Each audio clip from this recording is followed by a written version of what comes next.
Pues todo tiene un punto de partida. Todas las cosas tienen un punto de partida.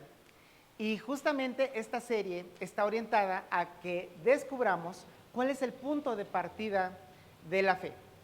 Y quiero darte la bienvenida porque esta serie está pensada tanto en aquellos que ya tenemos una fe que tal vez viene de años, como en aquellos que tal vez están comenzando apenas a considerar la fe o a reconsiderarla.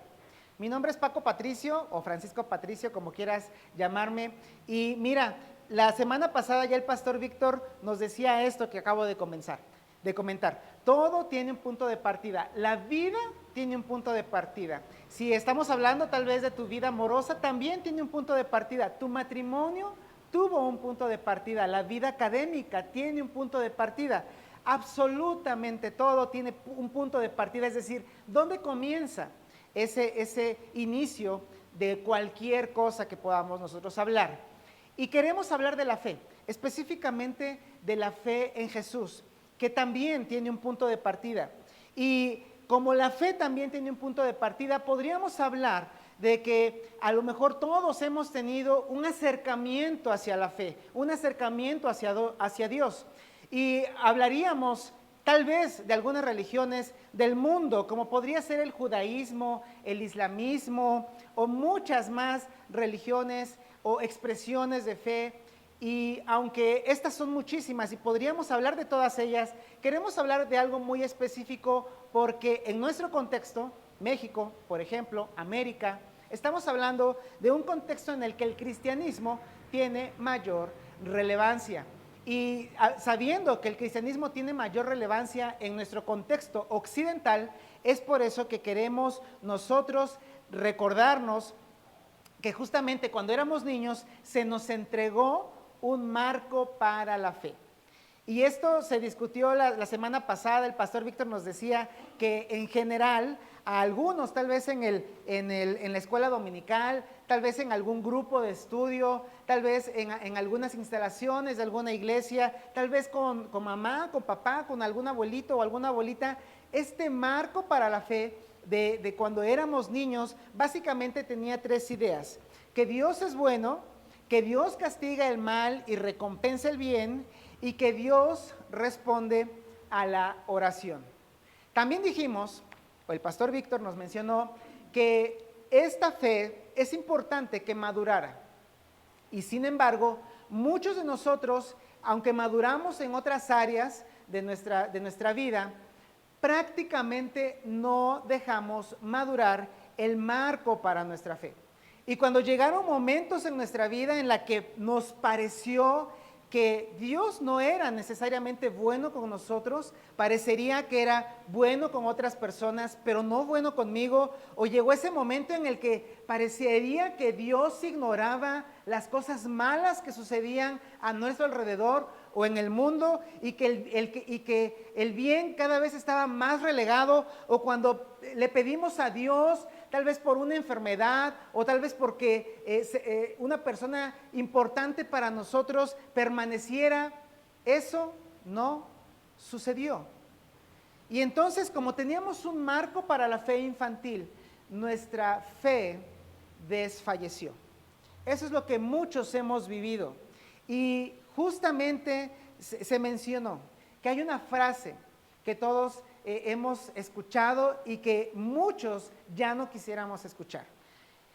La Biblia dice, y no es que la Biblia no sea un documento importante o que no sea algo que tenga que ver con la autoridad de Dios o que no esté hecho por Dios. Al contrario, creemos que la Biblia es la palabra de Dios. Sin embargo, si tú nos estás viendo por primera vez, o si tal vez ni siquiera estás considerando ser cristiano, o tal vez lo estás considerando, o la fe es algo que apenas estás considerando tener, tal vez esta frase no significa nada para ti. La Biblia dice, no es un punto de partida o de reinicio adecuado para muchos adultos. Eso lo queremos reconocer. Por eso es que tenemos esta serie de estudios en la que estamos conscientes de que la frase, la Biblia dice, no es necesariamente ese punto de partida. Es más, la frase, la Biblia dice, muchas veces nos conlleva a que algunos de nosotros indagamos más sobre la Biblia, nos echamos un clavado en la Biblia, y cuando algunos pastores que decimos estas frases de mira, la Biblia dice y por eso debes portarte así y por eso las cosas son así, entonces muchas mentes y muchas voces empiezan a levantarse, tal vez es la tuya, y dices, bueno, sí, pastor, pero ¿sabes qué? Yo ya leí y la Biblia también dice que... Y en la Biblia también hay un caso de alguien que hizo esto, o en la Biblia también está todo lo que ha sucedido y que no necesariamente es lo que tú me estás diciendo. Y entonces algunos pastores dicen, sí, ya sé que la Biblia dice eso, pero no leas eso, yo te estoy diciendo esto. Por eso, justamente por eso, es que reconocemos que la Biblia dice, esta frase, no es un punto de partida o reinicio adecuado, es más, nunca tuvo la intención de ser el punto de partida de la fe cristiana. Porque, aunque hay muchas cosas alrededor de la Biblia que son grandemente importantes, el punto de partida de la fe cristiana es una pregunta. Es la siguiente: ¿quién es Jesús? Ese es el punto de partida de la fe cristiana. Y si tú te preguntas conmigo, y si hacemos esta pregunta que es realmente importante, ¿de quién es Jesús? Entonces podremos reconsiderar o considerar si podemos confiar en Él. Si podemos reconocer que Él es quien dijo ser. Y aunque no puedo hacer un resumen tan grande de lo que fue la semana pasada, te invito a que no dejes de vernos en nuestras redes sociales. Ya en la transmisión de hace 8 días se quedó en Facebook, así es que tú puedes revisarla y vamos a hacer un esfuerzo también de mi parte, quiero comprometerme a eso, a que también esté pronto en YouTube. Así es que por favor no dejes de revisar nuestras redes sociales, porque incluso cuando se termine esta transmisión podrás repasar otra vez, ver la enseñanza, la primera y esta segunda que estamos nosotros en este momento comenzando. El episodio 2 de Punto de Partida, la serie, se llama Aceptando los Términos. Porque muchas veces usamos términos y usamos palabras, esa terminología cristiana que hace falta reconocer correctamente, que hace falta tener en su correcta dimensión. Y mira, la palabra o el término del que hoy te quiero hablar es un término que a todos nos ha pesado, porque de hecho es pesado. Mira la palabra pecado. Dime si la palabra pecado no es en sí un poquito pesada, es un poquito que nos hace retroceder, estar a la defensiva. Y más o menos desde hace unos 15 años o 10 años me propuse explicar, siempre que hablaba de pecado con alguien, me propuse explicarle qué es el pecado. Y una de las cosas que siempre les he dicho a las personas es, mira, la palabra pecado puede tener una connotación hasta mística, como que tuviera algo alrededor, que es un halo como de misticismo, pero no tiene que ser así. La palabra pecado la deberíamos de entender en su justa dimensión, y mientras algunos la cargamos de misticismo, otros quisiéramos suavizarla y que tenga menos peso. Y si lo reconocemos además, la palabra pecado prácticamente está supeditada al uso teológico. Porque aunque es una palabra que podemos usar en nuestra vida cotidiana, no la usamos en nuestra vida cotidiana, prácticamente la usamos en un sentido teológico o religioso. Porque ¿quién de ustedes, al tener un problema con alguien de sus empleados, le dice, oye, te espero en mi oficina, vamos a hablar de algunos de tus pecados? No creo que alguien haga algo similar, ¿no? O le dice a su hijo, oye, estoy muy enojado contigo porque pecaste contra tu mamá. No hacemos eso. Sin embargo, la palabra pecado tiene un significado tan especial que debemos nosotros reconocer. Y la palabra pecado muchas veces es sustituida por una que es demasiado liviana, por la palabra error. Yo recuerdo que hace unos ayeres tuve un maestro muy inteligente en la universidad y muchas veces, como él sabía que era cristiano y tenía compañeros cristianos en la licenciatura en música, pues muchos cristianos quieren saber música para servir en sus iglesias. Él muchas veces nos confrontaba y nos decía, mira, yo recuerdo mucho esta clase porque él decía, miren, la palabra pecado en su significado original es errar en el blanco. Y yo decía, efectivamente, en el griego original parecería simplemente errar en el blanco. Y él decía, bueno, entonces, pues simplemente los pecados son errores y como todos somos humanos, pues todos tenemos errores. Y entonces yo decía, mira, hay muchas palabras para pecado en la Biblia. Y amartia es la más importante de todas ellas y nos habla de que no se trata simplemente de un error, es algo tan pesado, es algo tan importante que incluso en griego habría una palabra propia para algo que se puede hacer sin querer, lo que nosotros consideramos un error. ¿Y sabes qué? Un error es como cuando estás haciendo las cuentas del mercado, del supermercado, ¿verdad? Y entonces llegas a la caja y tu cuenta era de unos centavos más arriba. Eso es un error. Un error es cuando estás manejando y te das la vuelta en la calle que no era. Eso es un error. Pero ¿sabes qué? El pecado es algo mayor. Es algo, como dije hace un momento, más pesado, más trascendental. ¿Sabes qué es un error? Un error es cuando tienes conocimiento insuficiente. No tienes las suficientes bases para decir, oh, bueno, tenía que hacer esto específicamente. Y entonces te puedes llegar a equivocar. Es por eso que el error o la equivocación son parte de nuestra vida. Efectivamente, todos llegamos a dar la vuelta en la esquina que no era, o todos llegamos a dar un cambio o a recibir un cambio que no correspondía, porque esos sí son errores. Sin embargo, al hablar de pecado, estamos hablando de algo mucho más fuerte. Y si nos quedamos con esta concepción de que son errores y no pecados, y usamos la palabra de error o equivocación en lugar de pecado, mira, entonces a veces cometemos errores a propósito. Y no nada más yo, tú que nos estás viendo en Facebook, tú que estás aquí sentado con nosotros, esos errores, entre comillas, no deberían de llamarse errores, porque los cometemos a propósito. No es como que alguien no tiene el suficiente conocimiento para ofender a otra persona, para transgredir a otra persona. Esto no debería de llamarse error o equivocación. Mira, además de esto, a veces planeamos nuestros errores. A veces planeamos nuestros errores.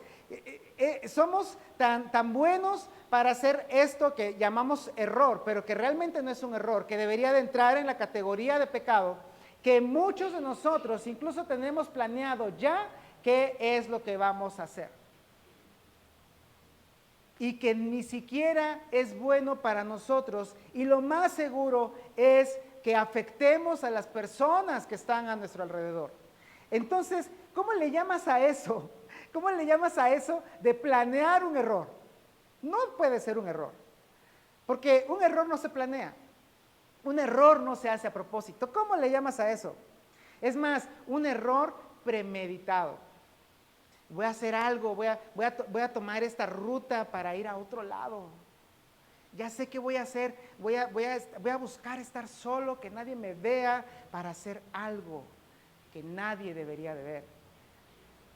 ¿Cómo le llamas a eso? No puede ser un error. Cometemos los mismos errores una y otra vez. Yo creo que no deberíamos de llamarle errores a eso que cometemos una y otra vez. Hay personas en la vida pública que hacen cosas muy grandes y después los vemos con un montón de micrófonos pidiendo perdón porque cometieron un error, suavizando las cosas. Has tenido un amigo, una amiga, hablas con tu esposo, con tu esposa, con tu hermano, con tu hermana, y en lugar de aceptar que es algo demasiado grave, es que fue un error de 4 años, amiga, amigo. Hablando de estas situaciones de personas que no son buenas, que son nocivas en el sentido romántico de la palabra.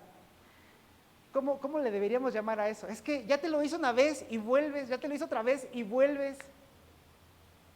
Y muchos están a lo mejor escondiendo algo que es tan escandaloso que lo escondes, y cuando se descubre, dices, es que fue un error. No es un error. Amiga, amigo, no es un error. Aunque la canción diga, tropecé de nuevo y con la misma piedra, no es un error. Y luego dice, tropecé de nuevo y con el mismo pie. Tropezaste de nuevo y con el mismo pie, no es un error. No sé quién haya entendido la referencia de la canción, pero yo la escuché con Julio Iglesias. Bueno, entonces, miren, ¿qué haces con un error? Quiero preguntar a los que están aquí, ¿qué hacemos con un error? ¿Qué hacemos con un error? Empieza con C. Lo corriges, exactamente. Si cometes un error, lo corriges. Me di la vuelta en la esquina que no era. Bueno, voy a regresarme y voy a tomar ahora sí la vía que era la necesaria. Lo que hacemos con un error es que un error se corrige. Y entonces, cuando hablamos de algo tan grave que ya no son errores, ¿cómo lo corriges? ¿Cómo se llama a eso que estamos haciendo? ¿Cómo le llamas a alguien que está cayendo supuestamente en errores una y otra y otra y otra vez? ¿Cómo le llamas? Bueno, ya dijeron aquí unas palabras, ¿verdad? Pero bueno, y es que, ¿sabes qué? El problema es que tú no puedes corregirte. Si fueras un error, si se tratara de errores, los errores se corrigen. Pero el problema es que tú no puedes corregirte, y el problema eres tú. El problema soy yo, que cometemos esta clase de cosas, esta clase de acciones que te dañan, que me dañan, que dañan a los que están a nuestro alrededor, y lo que pasa es que no podemos corregirnos. Y a veces nos autoengañamos y decimos, bueno, sí puedo corregirme, yo solo voy a lograr quitarme este hábito, porque lo tengo bajo control, lo voy a dejar. O voy a dejar de ver este contenido en internet. O voy a dejar de ver esta persona que no debería de ver. O voy a dejar de tener esta relación que no debería de existir. O voy a dejar de decir estas palabras que no debería de decir. Y luego te haces la siguiente pregunta. ¿Por qué no puedo? No puedo. No puedo dejar de hacerlo. Quiero autocontrolarme, quiero autogestionarme, pero esta supuesta forma de corregirme, autocorregirme, no es posible. Y luego a veces lo vamos logrando, ¿no? Mira, no sé si te ha pasado, pero cuando piensas que ya llevas varios días de autocorrección, o sea, ya llevo 10 días sin consumir esto, ya llevo 10 días sin ver esto, ya llevo 14 días sin ver a esta persona, 15 días y no lo he probado. ¿Y sabes qué te dices? ¿Sabes qué nos decimos? Porque no es un error. Pensamos que nos estamos corrigiendo. Mira lo que nos decimos. Me debo una, porque ya son 15 días, me debo una. ¿No hacemos eso? ¿No hacemos eso? No es un error. No podemos hablar en términos de error. Deberíamos de hablar en términos de pecado. Y mira, si no deberíamos de llamarle a las personas o a este tipo de cosas errores, porque no eres una persona que simplemente está equivocada, eres, igual que yo, un pecador o una pecadora. Y mira, la definición más simple de qué es un pecador o qué es una pecadora, es alguien que sabe qué es lo mejor, qué es lo bueno, y aún así hace lo contrario. Eso es un pecador, esa es una pecadora. Y deberíamos reconocer, todos los que estamos aquí, que somos pecadores. Y es una palabra tan pesada que si yo les dijera ahorita a los que están aquí en la audiencia, no lo vamos a hacer, no tienen que levantar la mano, pero si yo les dijera a todos que levanten la mano los que han cometido errores sin vergüenza, no, sin pena, Sin pena, ¿verdad? Muchos levantaríamos la mano porque todos hemos cometido errores, todos hemos dado la vuelta en la esquina que no es. Pero ¿qué tal si digo, ¿quién cometió un pecado esta semana? ¿Quién es el más pecador de los que estamos aquí? Y estoy seguro que no todos levantarían la mano. ¿Quién cometió algún pecado? Porque es una palabra pesada, pero reconozcámoslo. Un pecador o una pecadora es alguien que sabe qué es lo mejor, qué es lo correcto, qué es lo bueno, y aún así hace lo contrario. Eso es un pecador. Y Jesús habló de esto. Jesús habló del pecado. Jesús habló de los pecadores. Y mira, si estás aquí por primera vez y si te estás acercando con nosotros porque alguien te recomendó esta serie, no estoy diciendo que ya creas en Jesús. No estoy diciendo que ya tienes que ser cristiano. Simplemente estoy diciendo que Jesús abordó este tema del pecado. Jesús habló del pecado y lo abordó desde una perspectiva totalmente objetiva. Lo enseñó consistentemente, pues. Jesús habló sobre el pecado en términos totalmente reales y aterrizables para nosotros. Y lo que él dijo es que el pecado rompe las relaciones. Esta es la gran verdad sobre el pecado. Lo que Jesús enseñó, lo que Jesús dijo sobre el pecado, lo podríamos reducir a esto. Y además una gran realidad para nosotros. Cuando tú cometes pecado, cuando yo cometo algún pecado, rompemos nuestras relaciones. El pecado rompe las relaciones. Y por eso Jesús tuvo un propósito para hablar del pecado. El propósito de Jesús al hablar del pecado fue la restauración, no la condenación, porque eso fue lo que hizo totalmente diferente a Jesús. Es lo que hace diferente al movimiento de Jesús. Porque mientras la mayoría de las religiones y de los religiosos te van a hablar de pecado para condenarte, Jesús te habla del pecado para que reconozcas que al estar condenado, lo más importante es la restauración, es decir, restablecer la relación. ¿Y sabes qué?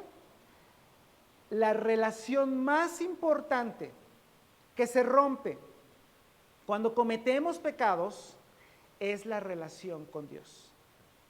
Así es que Jesús nos habla de esto y lo aborda desde una perspectiva totalmente coherente, que tiene que ver con la vida.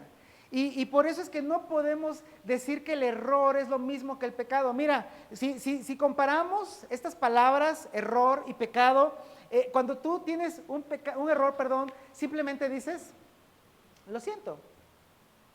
Es tan fácil. Es que te di cambio de menos. Lo siento. Nada más, no pasa nada. Pero no puedes decir lo mismo cuando te han herido, cuando la relación se ha roto y no puede alguien llegar y decir simplemente lo siento.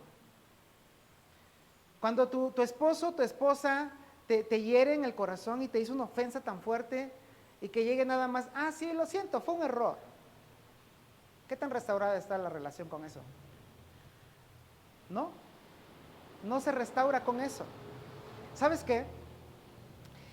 El pecado no necesita un simple lo siento. El pecado necesita esto, necesita expresar, necesito ser perdonado.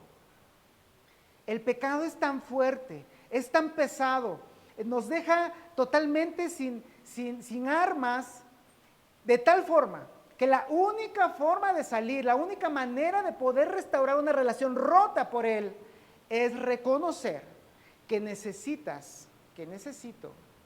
ser perdonado.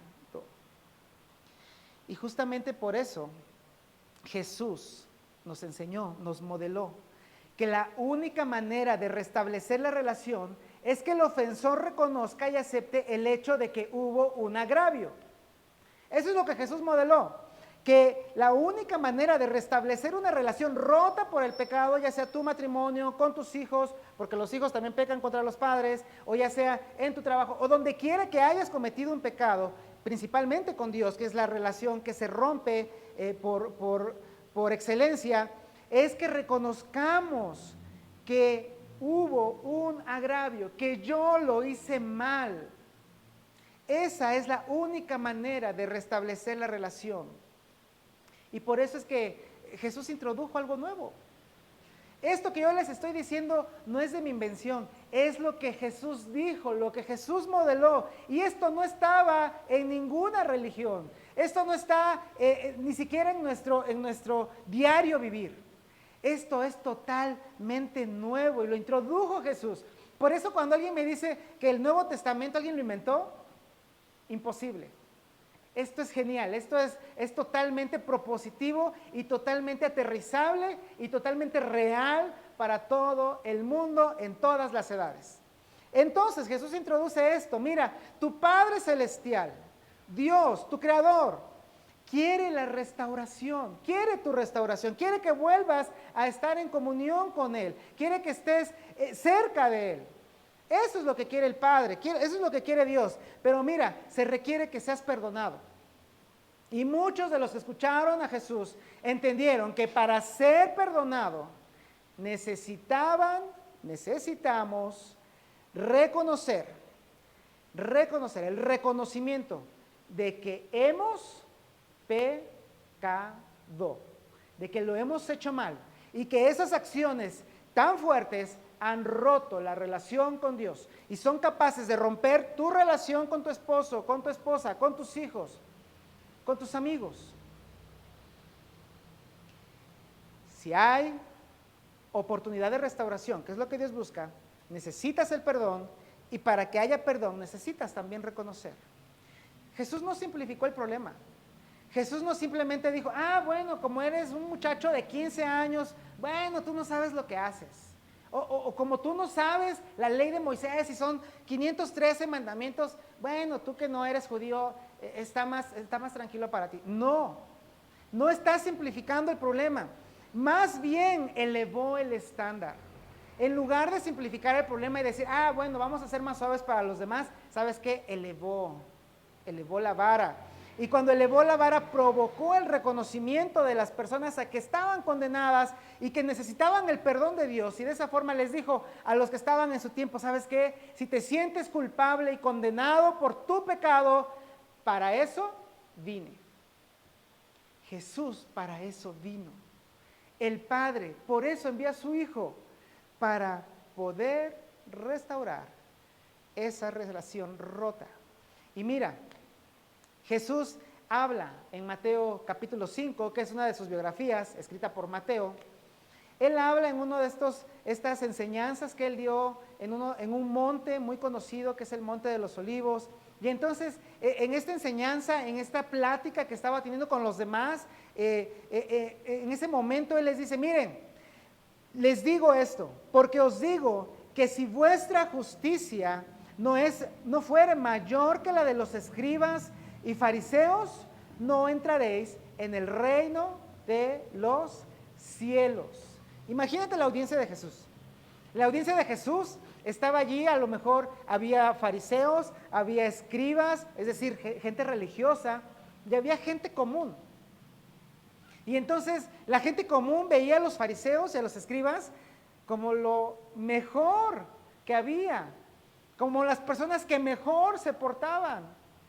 Y sabes qué, la audiencia de Jesús no era cualquier audiencia, porque estaban estos religiosos que además se la creían muy mal, se creían que de verdad ellos eran muy buenos y habían simplificado la ley y habían dicho, bueno, mira, ¿sabes qué? Pues simplemente voy a dar un poco de lo que me sobre y ya con eso estoy cumpliendo la ley. Y luego ponían cargas sobre los demás que ni ellos podían cargar y se sentían tan buenos. Y por eso cuando los demás, los que eran personas comunes, veían que tenían que ser más buenos, por decirlo de alguna forma, más correctos que ellos. Y entonces, de hecho, algunos seguramente, por el contexto que podemos ver en el Nuevo Testamento, lo más seguro es que muchos se habían resignado y habían dicho, bueno, pues mejor vamos a comer y vamos a beber porque mañana nos vamos a morir. Y si hay un infierno, no hay un infierno, porque eso también era debatible en esos tiempos. Si hay una condenación, pues mira, nos vamos a ver allá y mientras vamos a conocer gente, porque vamos a estar así para siempre. Y entonces Jesús se da cuenta de que estas audiencias estaban en cierta forma tan disparejas. Por eso es que eleva los estándares, eleva lo que algunos piensan que es tan simple, y entonces nos hace ver que nuestro pecado no puede simplificarse. Y mira la enseñanza.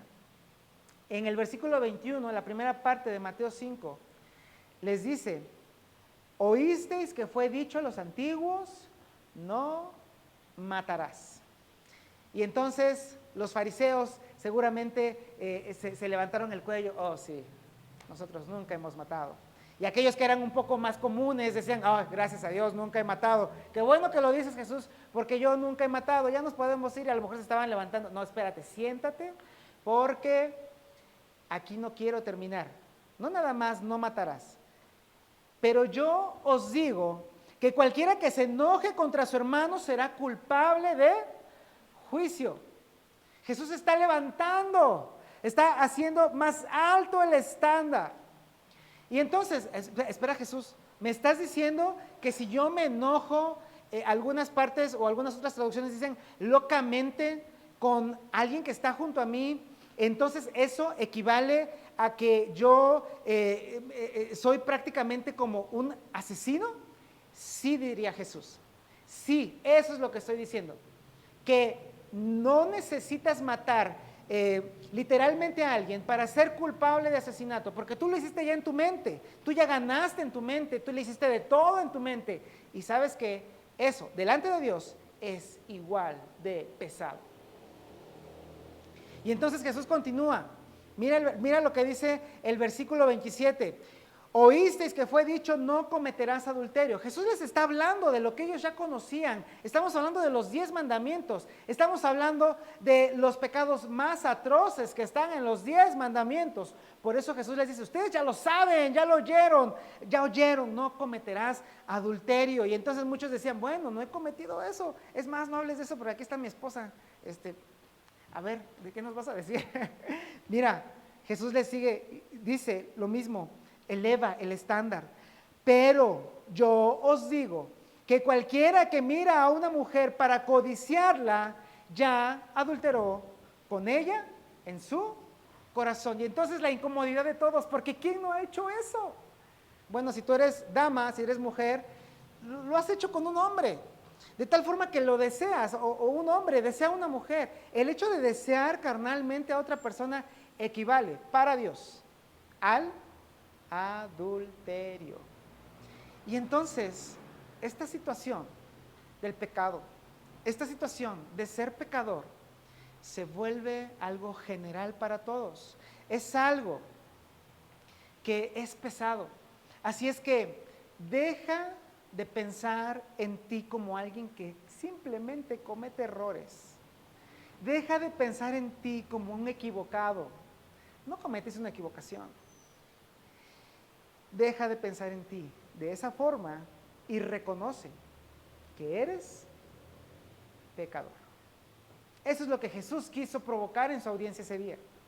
Por eso les dijo: tienen que tener una justicia mayor que la de los fariseos y los escribas. Y por eso elevó el estándar, y no nada más se trata de matar a alguien literalmente, sino también de enojarse con esa persona a lo loco, o no nada más se trata de cometer adulterio, de hacer algo tan inmoral.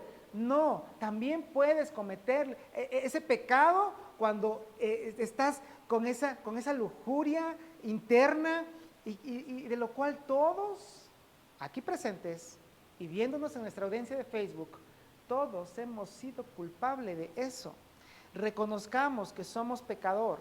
Entonces Jesús, al observar esta polaridad de sus dos audiencias, unos que se creían muy justos y otros que pensaban que la vida iba a continuar, ahora toda la audiencia, Toda la audiencia está convencida de que es pecador, toda la audiencia está incómoda, y para que esta incomodidad crezca, les empieza a contar 3 historias. Tú las conoces, no las vamos a hablar en este momento todas, pero les empieza a hablar de una oveja perdida.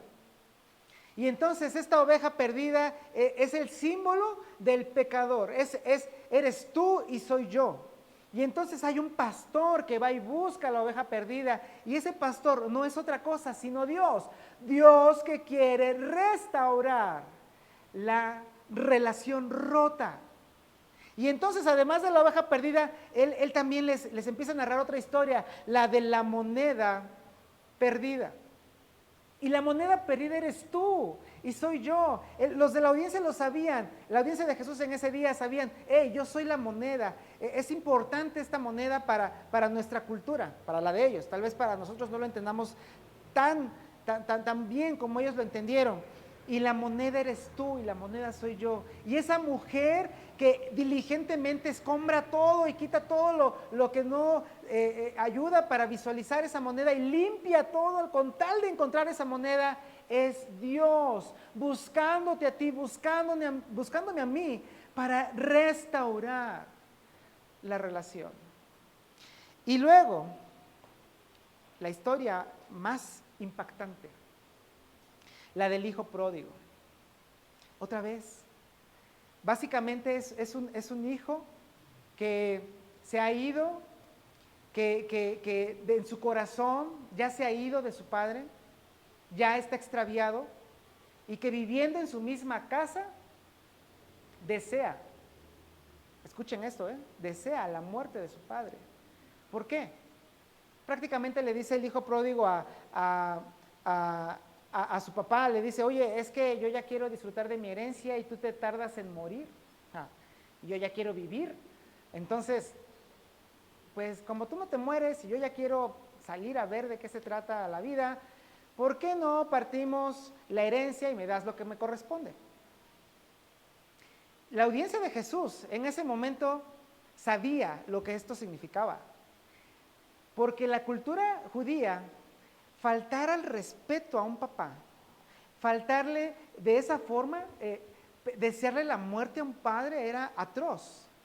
Así es que Jesús va a tener muy atenta a su audiencia cuando Él les empieza a narrar que el padre accede a darle la parte que le correspondía de sus bienes, y este muchacho se va a tierras lejanas y lo malgasta esta riqueza que le correspondía, no sé cuánto era, pero una hacienda, la mitad tal vez de esa hacienda, y lo malgasta en cosas tan triviales, en cosas tan banales, que en un día, en un abrir y cerrar de ojos, se ve sin absolutamente nada, habiendo hecho de todo.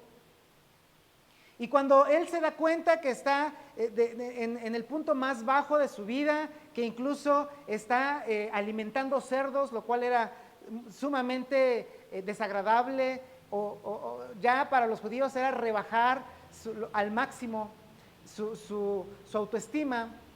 Cuando este hijo se da cuenta de esto, ¿sabes qué? Hace un diálogo porque quiere regresar con su padre, y él reconoce que la relación realmente estaba rota. Y cuando él va con su padre y él llega y le quiere decir toda esta serie de cosas, mira, no le dice, padre, cometí un error, sorry. No le dice eso. No le dice, es que era el cambio de las tortillas. No. Cuando él regresa a casa, no dice, hey, es que cometí un error, me equivoqué, ya sabes, soy chavo. No. ¿Sabes qué dice? El hijo le dijo al padre, ahí está en Lucas capítulo 15, versículo 21, Padre, he pecado. Padre, he pecado no nada más contra ti, he pecado contra el cielo, he pecado contra Dios, he pecado contra el cielo, he pecado contra ti, y no soy digno de ser llamado tu hijo, porque la relación se rompió. La relación está rota. Como la relación está rota, necesito reconocerlo. Necesito reconocer que esto es un pecado. Y tengo que reconocer también que quiero restaurar la relación. ¿Sabes? Este diálogo que ya había prefabricado este muchacho es mucho más largo. Y el padre ni siquiera deja terminar a su hijo. ¿Sabes qué hizo el padre? Por eso el versículo 22 dice pero. El versículo 22 comienza con una conjunción adversativa. Eso nos lo enseñaron en la primaria, ¿no? Con un pero. Porque el padre va a tomar una actitud que a muchos nos volaría las ideas. Es más, la historia en el contexto de Jesús, a muchos les estaba tal vez dando en las entrañas, no, este padre no debería de perdonar al hijo, pero ¿sabes qué? Por eso dice pero el padre dijo a sus siervos, mira, ni siquiera se dirige al hijo.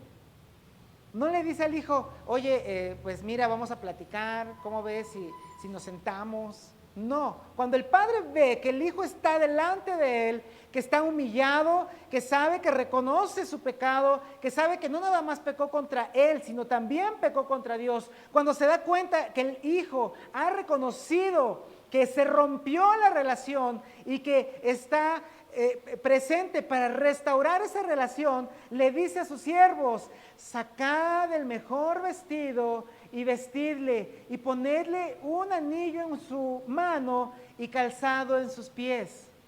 Tal vez el hijo le podía haber comenzado a decir, oye papá, pero no quieres saber en qué gasté el dinero. No, traigan el mejor vestido y vístanlo. Oye padre, pero mira, es que estuve en este lugar, ¿no quieres saber dónde estuve? ¿No quieres saber todo lo que hice? No, traigan el anillo, traigan calzado. Porque para Dios lo importante es el reconocimiento de que hacemos las cosas tan mal en nuestros pecados. Míralo cómo lo expresa el Padre. Él sabía, porque mi hijo, muerto era y ha revivido, se había perdido y es hallado.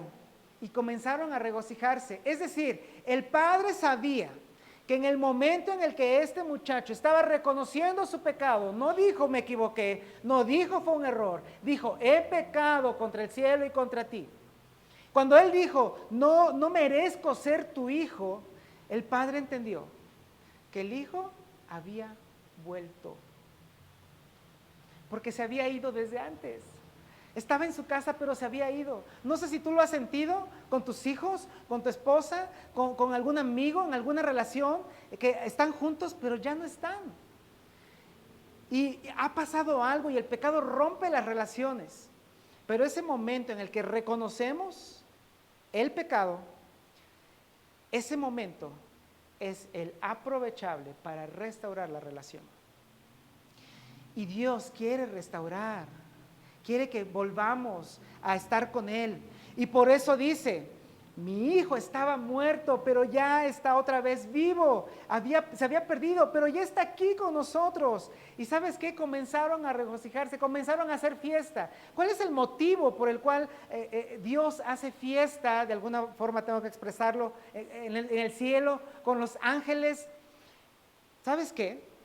Cuando reconozco que somos pecadores. El reconocimiento del pecado allana el camino a la restauración. El reconocimiento del pecado hace que sea fácil, hace que sea posible que Dios y nosotros podamos estar nuevamente. Y aquí vamos a dejarlo porque no queremos acabarnos este tema, apenas vamos en la semana 2. Y mira, quiero dejarte con 2 preguntas. Pueden servir muy bien para los grupos, pueden servir muy bien para que medites en el regreso a casa, pueden servir muy bien para que a lo mejor te detengas un momento y digas, bueno, quiero saber. Mira, la pregunta es esta, medítalo en casa, medítalo en tu grupo pequeño. ¿Te resistes a la idea de que eres un pecador? ¿Te resistes a la idea de que eres una pecadora? Y tú podrás responder, sí me resisto o no me resisto. Cuando lo hayas contestado, pregúntate también, ¿por qué sí o por qué no? Y todo tiene que ver con la disposición que ya Dios tiene de restaurar la relación. Por eso hoy hablamos de que tenemos que aceptar los términos. No se trata de errores, no se trata de equivocaciones. No eres un equivocado, eres y somos pecadores. ¿Qué te parece si oramos para finalizar? Padre, gracias. Gracias porque podemos ver que tú eres el más interesado en restablecer una relación con nosotros. Y gracias porque muchos de nosotros podemos reconocer que somos pecadores y podemos disfrutar de una vida restaurada en ti. Pero Padre, también queremos pedirte por aquellos que nos están dando la oportunidad de entrar a través de sus dispositivos en sus hogares, en sus vidas, en sus mentes. Y Padre, que cada persona que escuche este mensaje pueda reconocer que no comete errores, que comete pecados, que los separan de ti, que hieren sus relaciones. Y lo más importante, que este es el primer paso para restaurar la relación con los demás y la relación contigo. Gracias porque nos ayudas a entender que el punto de partida de la fe no es sino tu Hijo Jesús. Nos depositamos en tus manos las vidas y las mentes de quienes nos están escuchando, porque queremos seguir contigo. En el nombre de Jesús, nuestro Salvador, te lo hemos pedido. Amén.